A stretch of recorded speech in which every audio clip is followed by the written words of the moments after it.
Hi everyone, Susan here, and as promised, today I'm going to talk to you about blocking. But first, I wanted to give you an update.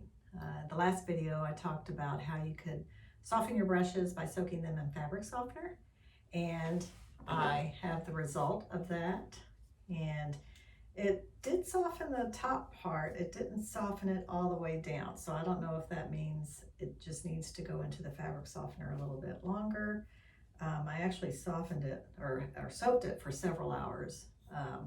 So anyway, I might try putting it back in the fabric softener, soaking it overnight and see if that works on this bottom half. But I mean, it's still usable. So anyway, it worked mostly.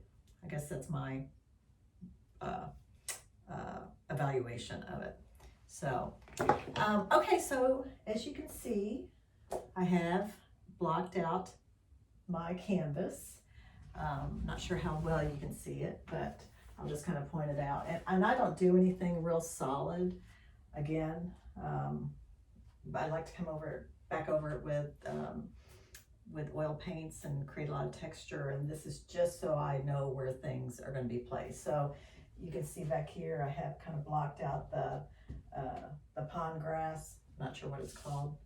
I'm not sure the scientific name, but I shall call it pond grass. So I've marked out the pond grass. I've also marked out the stepping stones, you know, kind of looking at it now, and I may, when I eventually start working on this, make this bottom right-hand stone a little bit bigger just so it looks like it's closer to the foreground. The paints that I use to block out for the grass, for the pond grass, I used Master's Touch Grass Green. Makes sense, grass green. Anyway, and then for the stepping stones, I used Master's Touch Warm Gray, which is really interesting because it doesn't look like gray at all. It looks more like beige. You see that? And then I used Dick Blick Paints Bronze, and this has like a shimmer in it. And I thought, well, if any of that comes through, I don't know if you could tell. Well, I guess you could probably see more on the front. I don't know if you can really tell, but it has this nice shimmer in it. And I thought, well, if any of that comes through, then that would be nice. So we'll see. Again, it's all about playing and see what happens. Before I did the blocking though, I did go ahead and sort of outlined where I wanted things to be, and I used a paint stick. So it's an oil stick. The one that I used was bronze.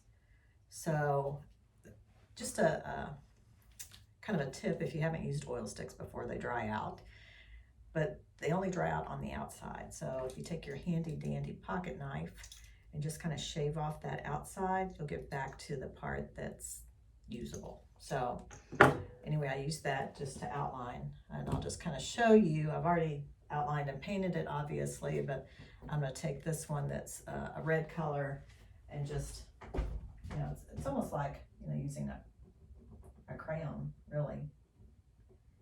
You can come back through, you know, mark things where, and you can use them, you know, along with your oils as well. So you can see how they work. And if it dries out, just take your pocket knife, give it a good shave, and it's good to go.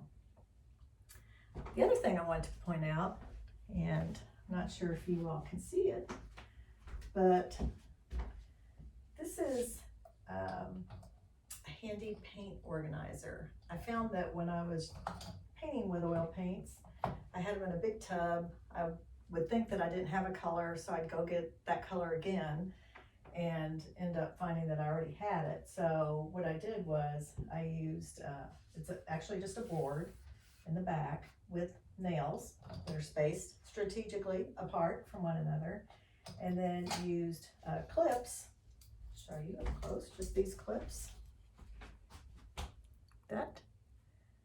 And just leave one of them up and hang it on the nail. And so I have them organized by color, and of course they're follow the color wheel spectrum of colors because I'm sort of OCD like that. So anyway, so now I know if I want to use orange, guess what? Well, you can't really see it, but I have 3 orange, same types of orange that I can use, and I don't have to go get any orange. And then move my canvas a little bit this way, if you can see. But I didn't put nails down here so that the larger tubes would then fit. Also added a frame because actually my husband suggested putting a frame on it because he said it'll be art too, and I liked that idea. Thought that was brilliant. So anyway, just a little tip for when you have a lot of oil paints and you don't really know how to organize them. This is a great way to do that. So next time we meet, I'll actually start putting some oil down on the canvas, and I'm not sure yet if I'm going to do it with the brush or go ahead and just start right in with a palette knife. So I may play around a little bit and see what happens. So stay tuned for that.